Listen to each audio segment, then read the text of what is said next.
Helmet అయింది కదా, మీకు ఎలా అనిపిస్తుంది? నేనైతే చాలా హ్యాపీ ఫీల్ అవుతున్నాను. తన హెల్మెట్ అవ్వడం చాలా బాగా అనిపించింది. నాకు బాధ అనిపిస్తలేదు, బాగా అనిపించింది, చాలా హ్యాపీగా అనిపిస్తుంది నాకు. నేను ఉన్నాను కదా బిగ్ బాస్లో ఒక నిజంగా వరస్ట్ క్యాండిడేట్. అంటే గేమ్ ఆడకుండా జస్ట్ ఒక సింపతి కార్డ్తో పాటుతో ఒక విక్టిమ్ కార్డ్తో పాటు అంటే గ్రూప్తో పాటు తన ఎన్నో బిగ్ బాస్ నెట్టుకుంటూ వచ్చింది.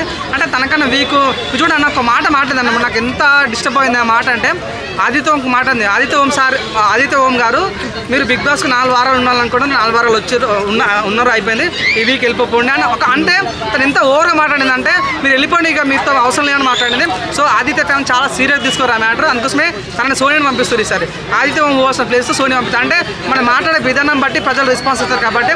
సో అంత ఓవర్ యాక్షన్ ఎందుకని నాకు అర్థం కాదు. సో ఆదిత్య ఓంకి అంత ఓవర్ మారుతుంది. మన విష్ణుప్రియకి అయితే నీకు తల్లిదండ్రులు లేరని అంటుంది, అడల్టరేటెడ్ కామెంట్ అంటే. మన శేఖర్ భాషకి అయితే డ్రైడర్ని అద్దుకొని తిన అంటుంది. సో అంటే ఇక్కడ మాట అక్కడ చెప్పాలి, అక్కడ మాట ఇక్కడ చెప్పాలి. అంతేందుకు మన నిఖిల్కి అయితే నువ్వు సిగరెట్ మానేసేరా, నీకు ఏం అడిగినా ఇస్తా అంటది. ఏమి ఇస్తుందన్నా నాకు అర్థం కాదు. ఈ ఫ్యామిలీ షోనా లేకుంటే బిగ్ బాస్ షోనా నాకు అర్థం కాలేదు. సో నిజంగా చాలా అంటే ఒక రకమైన ఈ ఉండడం వల్ల మాకు చాలా డిస్టర్బ్ అయింది. అంటే నేను చూశాను, నేను లైక్ బేబీ సినిమాలో వైష్ణవ్ చూసిన మన ఉప్పెన ఉంటారు కదా సార్, లైక్ బేబీ సినిమాలో వైష్ణవ్ కానీ, మన ఆర్ఎస్ హీరోయిన్ కానీ, రతిక కానీ, రాధిక కానీ, లిల్లీ కానీ.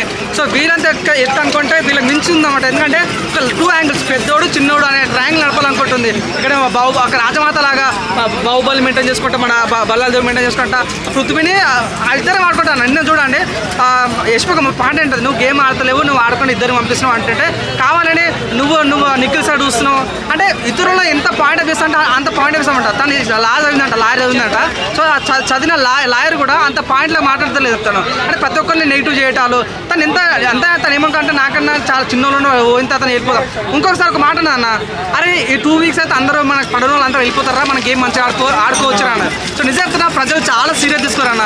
ఆదిత్య ఓంకి అయితే నువ్వు వెళ్ళిపోవాలి డైరెక్ట్ అన్న. ఈమె బిగ్ బాస్ నాకు అర్థం కాదు, ప్రతిదీ కూడా ఆర్గ్యూ చేయడం ప్రజలకు నచ్చలేదు. So anyway Bigg Boss RGB reference ఉంది కదా, అందుకే అలా అన్నదేమో. అలా ఆర్జీబీ రిఫరెన్స్ ఉంది కాబట్టి ఇన్ని రోజులు ఉన్నది. తను నిజంగా ఇందులో ఓపిక కట్టిన మనం మేము ఉండాలి. తను కూడా బాగుంది, అందంగా ఉంది, బిగ్ బాస్లో ఉండాలని కోరుకున్నా. కానీ తను ఏ రోజు అయితే నిజంగా ఆ రకంగా మాట్లాడాలో తన బిహేవియర్ మాకు నచ్చలేదు కాబట్టి. సో తను ఎప్పుడైతే నామినేషన్ రావాలని కోరుకోవడమో నామినేషన్లోకి వచ్చింది, లేపేశాం అంతే.